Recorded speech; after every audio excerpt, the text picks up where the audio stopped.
No Natal, meus pais me deram um livro intitulado Como Crescer. Minha irmã ganhou passagens de avião para a Europa, então segui o conselho deles e fiz isso. Na manhã seguinte, eles ligaram em pânico, porque agora eu sei o que você está pensando. Talvez fosse um livro legal. Talvez um doce livro inspirador. Com algumas anedotas motivacionais e uma capa em tons pastel. Não. Era um livro de brochura, com o desenho de uma mulher de 30 e poucos anos agarrada a uma caixinha de suco e uma varinha com glitter, enquanto contas voavam ao redor da cabeça dela. Pare de ser uma criança em um corpo adulto. Encantador. É o tipo de livro que distribuem em treinamentos de RH obrigatórios. Aquele que geralmente vem acompanhado de um piscar de olhos e um isso me lembrou você. Só que nesse caso, meus pais não estavam piscando. Minha mãe já estava na metade de um relato para minha irmã sobre outra cópia que comprou para uma colega de trabalho, que ainda usa carinhas sorridentes nos e-mails de serviço. Uau, que crime! Minha irmã, enquanto isso, estava ocupada abrindo um envelope brilhante que estava embaixo da árvore. Era grosso, cor creme, e praticamente irradiava prestígio. Eu não precisei apertar os olhos para ler o logotipo da companhia aérea impresso no topo. Barcelona! Ela arfou dramaticamente. Sério? Meus pais sorriram orgulhosos.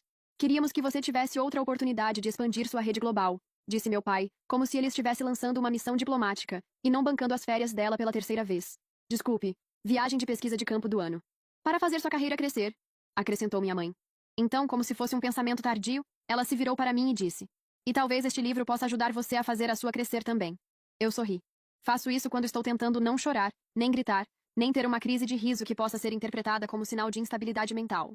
Eu queria poder dizer que era a primeira vez que algo assim acontecia, mas se a minha vida tivesse um tema de fim de ano, seria um Natal muito unilateral. No ano passado, minha irmã ganhou um MacBook para os estudos, e eu ganhei uma lista de tarefas plastificada para organizar a garagem, escrita à mão em Comic Sans. Estou acostumada a ser deixada de lado. Eu trabalho em período integral em um jardim de infância. É barulhento, grudento, ocasionalmente caótico, e diferente da minha família, nunca finge ser algo que não é. Passo meus dias consolando crianças que choram, resolvendo negociações de reféns de brinquedos e fingindo que não percebo quando alguém come cola com glitter. Eu também trabalhava com festas infantis nos fins de semana. Esculturas de balão, asas de fada, tudo isso. Você é a única pessoa que conheço que tem 6 pares de asas cintilantes e nenhum casaco de inverno, minha irmã costumava brincar. Meus pais chamam isso de o trabalho de palhaça, embora eu nunca tenha me vestido de palhaça. Porque eu me respeito e respeito a fragilidade emocional das crianças. Não faço mais tantas festas. Não porque amadureci, mas porque não tenho tempo. A maior parte dos meus fins de semana agora é passada cuidando da filha da minha irmã. De graça, claro. Porque, como minha mãe gosta de dizer, é preciso uma vila. Aparentemente, eu sou a vila. A vila inteira. A babá, a cabra de apoio emocional, a pessoa de contato em emergências e a pediatra reserva quando a verdadeira está de férias. Então, quando eles me entregaram aquele livro com a mulherzinha de desenho animado e seu chilique minúsculo, eu não disse nada. Não chorei. Não virei a mesinha de café, nem saí dramaticamente batendo a porta como às vezes eu fantasiava fazer em segundas-feiras particularmente ruins. Eu só sorri.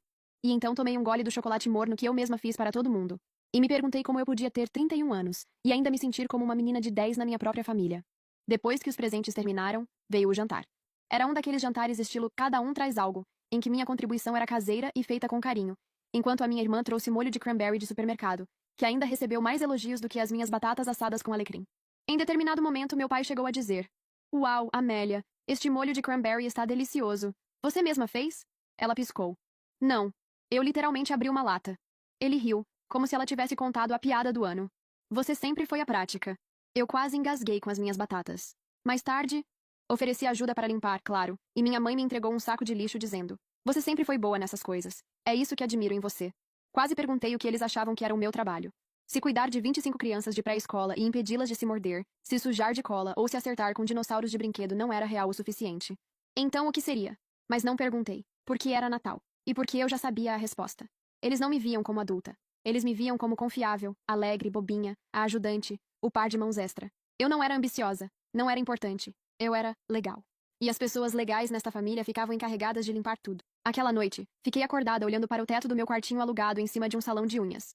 Ainda conseguia ouvir a risada da minha sobrinha mais cedo, quando eu fiz para ela um fantoche de rena com pratos de papel e pompons vermelhos. A risada dela ecoava mais forte no meu peito do que qualquer coisa que meus pais tivessem dito o dia todo. Foi aí que percebi. Eles me deram um livro sobre crescer, como se fosse uma piadinha inteligente. Mas talvez, só talvez, eles estivessem certos. Não do jeito que pensavam. Não do tipo, arranje um emprego de verdade. Não do tipo, pare de agir como uma criança. Mas sim do tipo, comece a agir como um adulto que merece respeito. Então eu levantei, tirei o glitter do chão, me sentei à minha escrivaninha e comecei a redigir uma mensagem. Simples, gentil, educada, firme. Sem indiretas, sem sarcasmo. Só estabelecendo limites claros. Avisei a minha irmã que, a partir do ano novo, eu iria me afastar de cuidar regularmente da filha dela. Ficaria feliz em ser tia, mas não podia continuar cedendo todos os fins de semana, especialmente quando isso significava sacrificar meu tempo, energia e sanidade. Também informei, delicadamente, que eu não contribuiria mais para o fundo de viagem ou para a mensalidade dela. Eu tinha meu próprio futuro para planejar. Desejei sorte. Disse que acreditava nos sonhos dela. Então enviei uma segunda mensagem aos meus pais, agradecendo o livro, dizendo que realmente tinha me feito refletir. Não falei como aquilo me fez sentir. Não precisava, porque na manhã seguinte, começaram as ligações deles, e eu deixei ir para a caixa postal.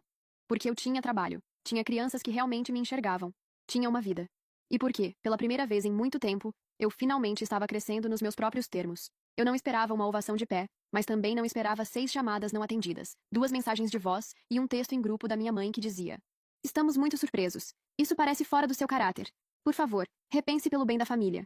Fora do caráter. Sabe o que também estava fora do caráter? Dar a alguém um livro de autoajuda passivo-agressivo como presente de Natal e esperar que ela continue lavando sua louça e criando sua outra filha como se fosse uma babá em tempo integral com alergia a glitter. Mas claro, eu era o problema agora. Eu não respondi. Nem naquele dia, nem no seguinte. Achei justo deixá-los pensando. Eles sempre foram grandes adeptos de consequências naturais quando eu era criança. Pareceu justo deixá-los experimentar uma. A ironia é que se você perguntasse aos meus pais ou até à minha irmã, eles provavelmente diriam que eu tive uma infância perfeita. Lar estável, sem gritos, boas escolas, nenhuma tragédia para culpar. O que nunca perceberam é que alguns dos machucados mais profundos não deixam marcas visíveis. Eles só são disfarçados de piadas, ou estilos de criação, e soterrados sob anos de descaso sutil. Quando eu tinha 7 anos, disse aos meus pais que queria ser fada quando crescesse. Não princesa, não bailarina. Fada. Eu tinha até um discurso preparado. Acreditava nisso com todo o meu coração. Meu pai riu tanto que deixou o garfo cair.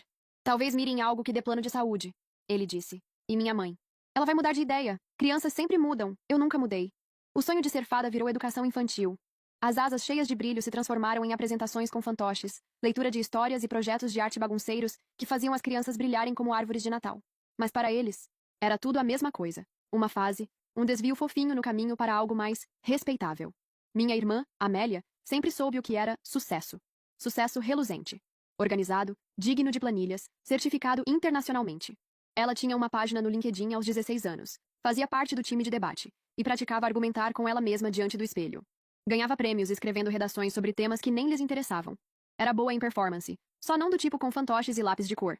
Quando ela disse que queria estudar relações internacionais, meus pais bateram palmas como se alguém tivesse acabado de anunciar que ela curou a pólio.